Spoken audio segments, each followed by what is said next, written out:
Hi, I'm James. I go to Bournemouth University. I study product design and I'm in my final year. Could you tell us your hometown? Yeah, I'm from Leatherhead in Surrey. Could you tell us about your product design Instagram? Yeah, most people start a design Instagram account as a little side thing. Mine's Wren the Maker, and each word has an underscore in between them. It's basically a separate space where I can just post everything I make and design. As a designer, I'm also quite just creative in general. So it's not just uni work, it's all the stuff I make. And I wanted a spot where I could put it and it could ultimately sell my skills and sell my abilities as a creative person more than just a designer. Hey, could you remind us of the course you're currently taking at university? Yeah, it's product design. Why did you choose your course? Um, I was really interested in designing things. I always loved making things, and it sort of grew into it's the ability to help people through making things for them. It improves people's lives was really what attracted me to it. You've now finished, well, on your final year of your course. Is that a 3 or 4 year? It's a 4 year, but the third is a placement, so it's a sandwich course. And what have you thought of your course for the last 4 years? What have I thought of it? Um, Cram packed is the word to describe. Yeah. Just can you explain what you mean by that? Um, it becomes non-stop. It turns into this sort of 24/7 rolling life, which if you can gear into that and literally live your course, it can be incredibly satisfying because you're making stuff from scratch and you're also able to incorporate it with your downtime. And so it's not necessarily like a Monday to Friday thing. It becomes an all-encompassing experience, which is a real bonus of just coming to uni in general. Okay. Did you come from a sixth form or college background? I came from a sixth form college. And what subjects did you take? So I studied A-level art, I studied film studies, product design, and I did philosophy in AS. Did any of these subjects help you with your course? Absolutely, really all of them. They're all sort of more the creative side, um, and they all helped with sort of understanding about things like composition, managing projects in terms of deadlines, and understanding what you're capable of producing. And obviously, product design as an A level, this was just the natural progression. But I'd also add to that for my course in particular, there are people that came from maths areas. There are people that did physics and maths A level who also came to my course. So you can have people from quite a large spectrum of interests for their background that my course in particular, product design, can accommodate. What do you think the best A levels slash subjects are for your course? The best A level slash subjects, firstly, would be product design. That makes sense. I would also say maths. Didn't do it, but I would knowing maths and physics would be really useful. But honestly, I think what they said to us for the course was anything creative. So you could have come from even a performing arts background. I think it's that understanding of producing something from just yourself, your core, and coming up with it from scratch is what they really looked for. Okay. Did you take a placement year? I did, yeah. So I've just finished my placement year. Could you tell us where you were, how long it was, and how it was? Yes, my placement year ran from June of 2019 19? all the way round to April of 2020. And I wasn't actually far from Bournemouth, so I worked for a company that produced bespoke concrete surfaces. And that placement, basically, I was a computer modeler for them.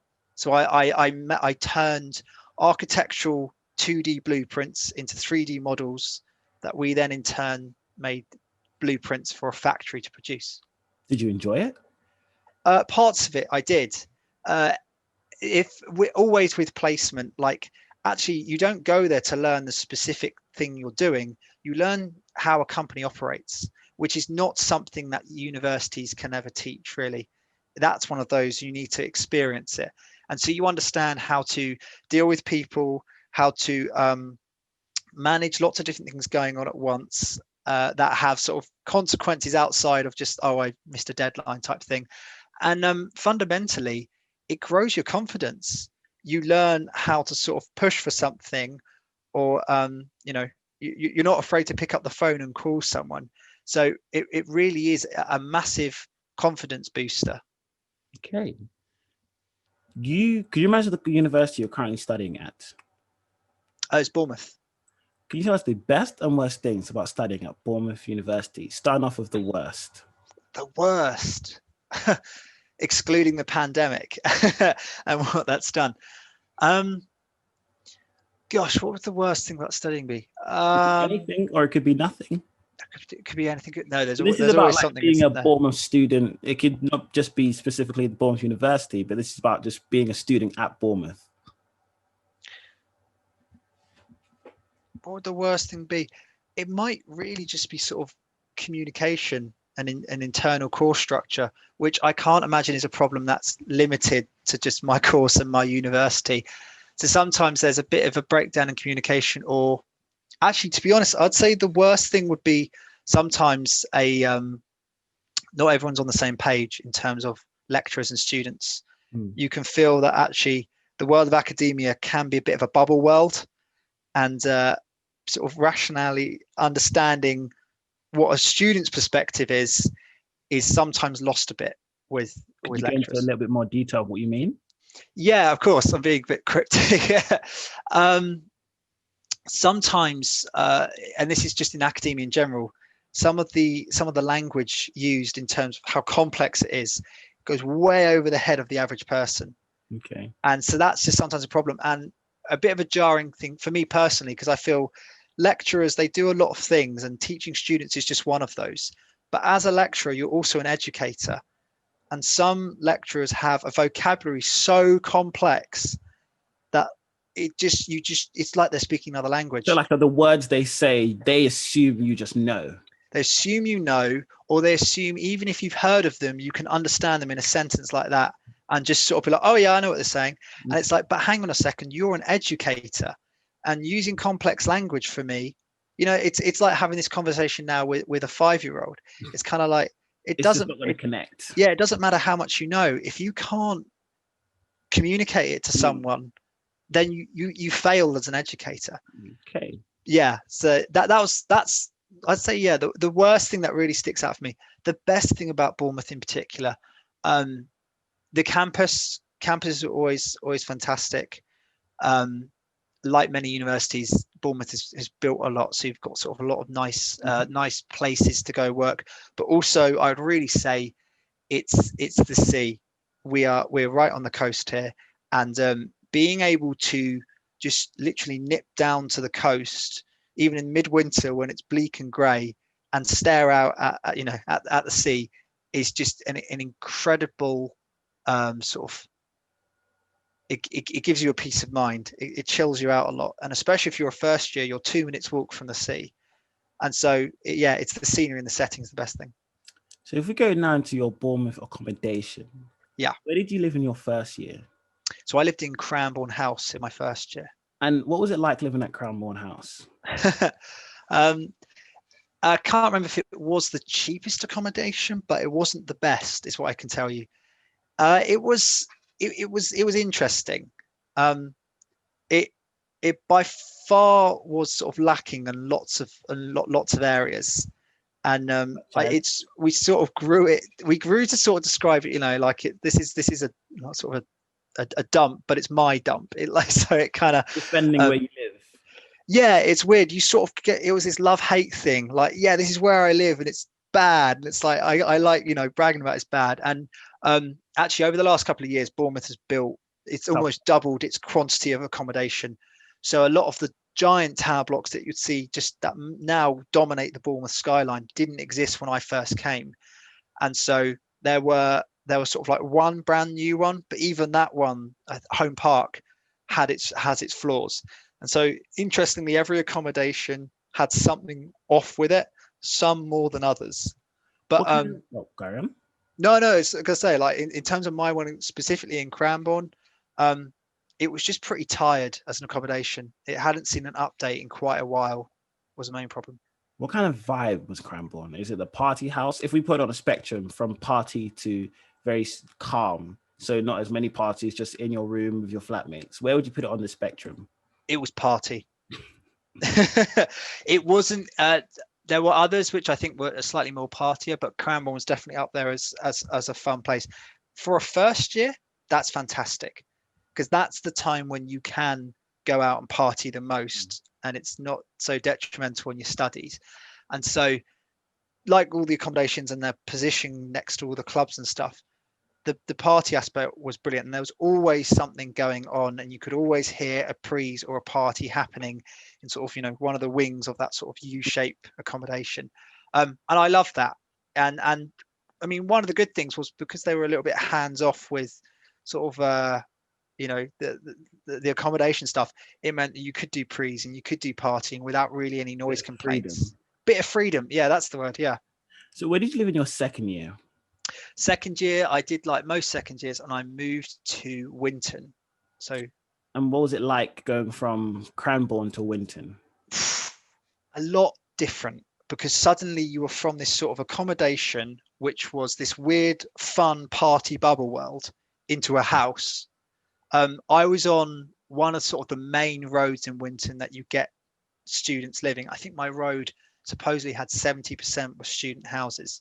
You still had prees, you still went clubbing, you had to get a taxi, of course. And that was when you saw sort of a shift from clubbing to work really change. But there were just sort of other general things like, oh, yeah, now you've got to work out bills and heating and manage that. Whereas in first year, didn't have to worry about that. Bins was a bit more, because it's like, oh, no, okay, they only collect bins on a certain day. You couldn't just take it to a giant dump bin in the courtyard kind of thing. And so that was sort of that next shift of, oh, now you're learning to live by yourself and come into your own, and moving into a house is part of that natural progression. What advice would you give to students going from first year to second year, moving into a house? It's quite hard to organize, but because you have to pick who you with really early on, because houses do start going. Make sure you really do want to live with the people that you're choosing, because sometimes if you pick people who maybe you just fall out with, or people who are just not so similar to you, or even if someone who has like completely different hygiene qualities to you kind of thing, that can sometimes cause like a bit of a problem. But as I said, like mainly just it's good to live with course mates, I think is a good piece of advice, because then at least you all understand where everyone else is at. You know each other's deadlines, and in fact in final year that's exactly what I'm doing, is living with course mates. So obviously on your third year you went in your placement. Third year, yeah, because third year is interesting. Most of the people I knew also had placements, so it's like everyone sort of split up and went all over the country or further. And so I managed to get a placement during my second year, secure that, and then very quickly find a flat. And I lived not too far from Bournemouth. And so I spent my third year living on my own. And which that was another sort of progression, because it was great for some parts, but not for others. There were some times where it's like, because you were working in general, weekends was really only your free time. And if you were seeing friends every weekend, I remember they got to a point, it's like, I haven't had a free weekend just to myself for downtime. Because, unlike uni, whereas you're going back and forth to campus and you can have, an hour gap in the middle of a Wednesday afternoon, it was like, no, only weekends are free. It was great though, living on your own, because you're the only thing you have to worry about. We're going to your final year. Where are you living now? Final year, I'm living stone's throw from university, which was the plan before the pandemic, because we could skip across to uni. But now we're sort of being taunted by it, because we can see it, but we can't quite go there. So currently I'm living in a house with mainly people in my course, which is a fantastic shift, because as I said, You understand where everyone's deadlines are. Oh, and you can help each other out, which is really, really useful. Um, we also, when you get to final year, you learn the lay of the land for like searching for houses. You search early, you find one you really like. You're not hopefully running around. Um, yeah, it's this last year is fantastic in terms of living. It's the best place. What do you think the best Bournemouth accommodation is for first years? From the ones that I've seen, um, Oxford Point looks pretty impressive. Okay. But then there's also, is it Bellaton House and Bailey Point? Mm. I honestly, I would say it's the newer ones, the newer ones, purely because they are now more up to date. They're better. Okay. And these newer accommodations, I know, also have more features in them. I think Oxford Point had something like every room they had a common room, and sometimes sorry, every floor had a common room, and sometimes one floor would have, it'll be a makeup room, and the other one would be a games room, and it would be just a small room dedicated for that. But it was just such a difference. Okay. There is another crazy accommodation I have to mention, which is called the Skyline. Mm. That's private halls, quite expensive, but that was something where it had just, insane extra facilities. Mm. Yeah. If we now go into the Bournemouth area, can you tell us about the Bournemouth nightlife? What was the club for you? Oh gosh. Okay. In first year, it was Toast, it was in a pub called Yates, but now it's been moved to Revs. Something about Toast was great. Maybe it was a one So, pound can you fifty tell us what Jaeger. Revs is? Yeah, Revolutions. Sorry, that's Right. that's a bar.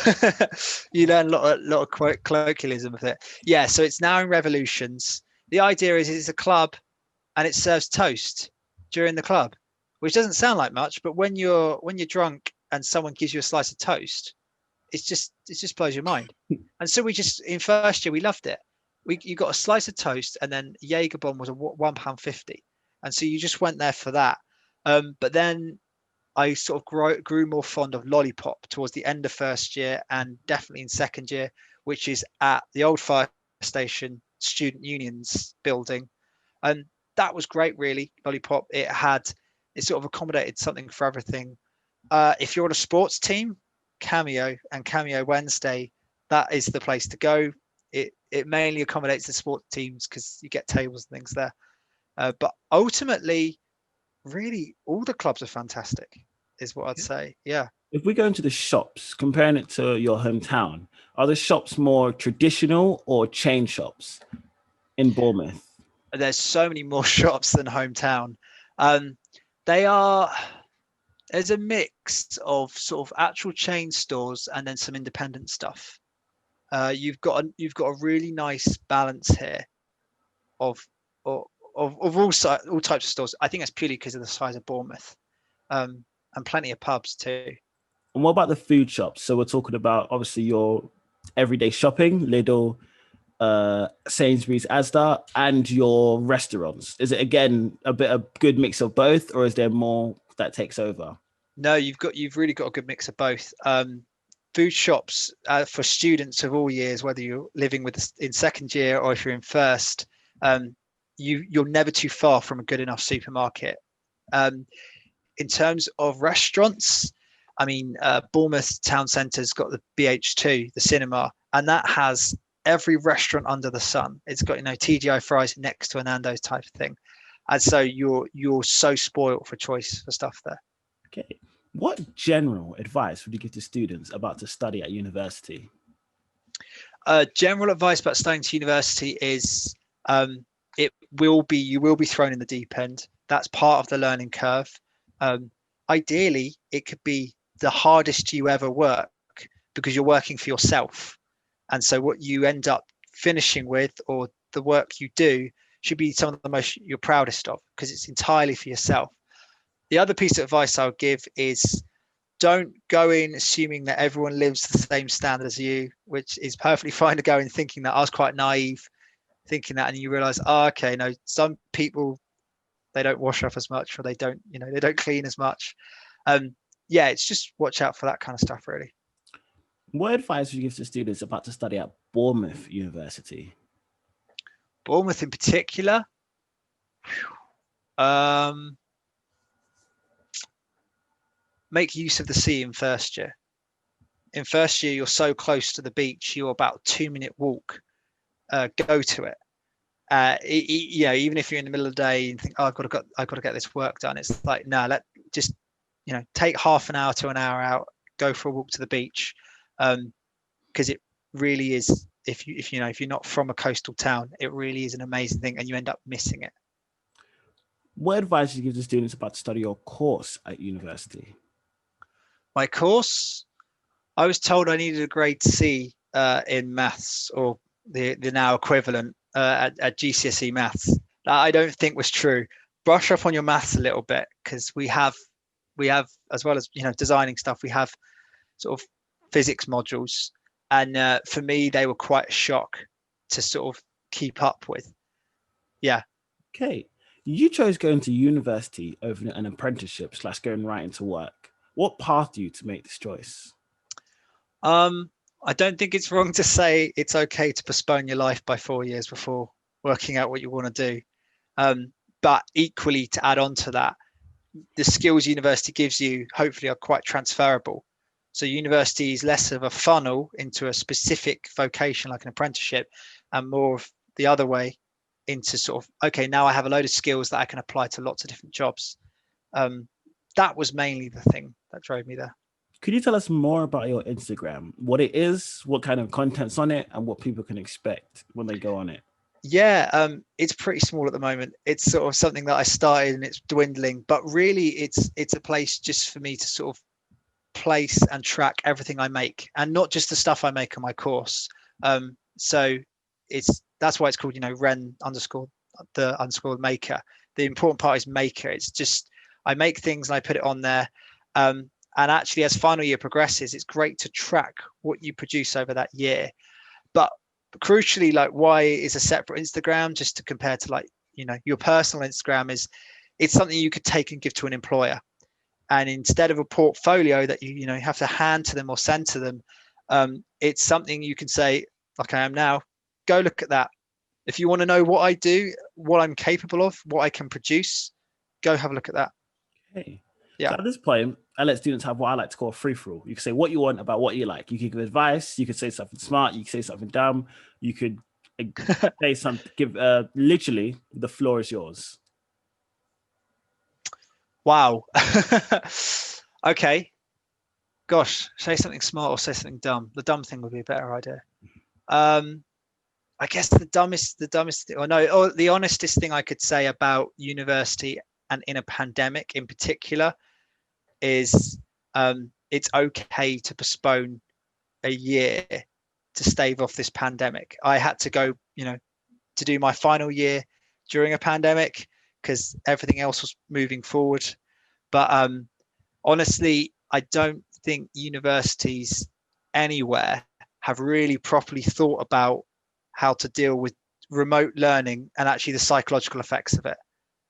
It's more of just this is what learning's like. We're doing learning but remote rather than we're doing learning in a pandemic. And my advice would be, if you're thinking about going to university in the next year, it's perfectly fine to have a year out. And actually, in fact, I remember years and years ago when I was in first year talking to people in my course who had a year out, and they would say everyone I met that had a year out said they recommend it.